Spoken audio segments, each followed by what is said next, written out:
America's long entanglement in Vietnam started during World War II with an unlikely partnership here in remote Lang Son province on the Chinese border. Ho Chi Minh and his newly formed guerrilla force had been resisting the Japanese here for years. In early 1945, Ho's communist guerrillas teamed up with US intelligence officers against their common enemy. In this shot, Ho Chi Minh and his celebrated general Vo Nguyen Giap are pictured with their American collaborators. They formed a bond of trust and respect that carried through to their victorious return to Hanoi after the defeat of the Japanese.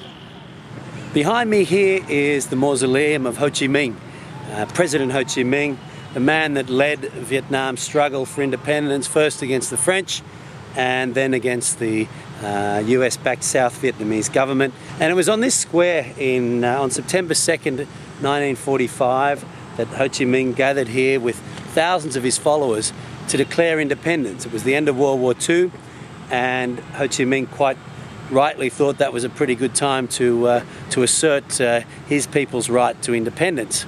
Ho Chi Minh was joined on that day by members of a force called the OSS, which was the precursor to the United States CIA.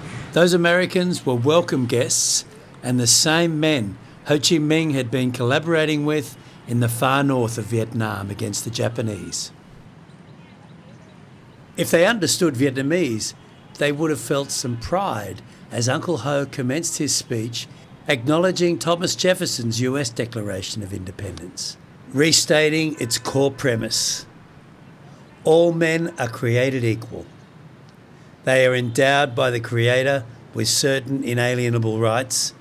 Among these are life, liberty, and the pursuit of happiness. What follows is well worth a read, and you can check it out on the Rusty Compass blog.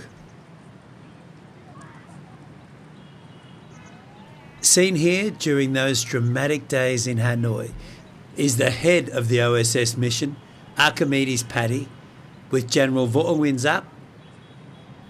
General Giap would go on to be one of the most distinguished military commanders of the 20th century.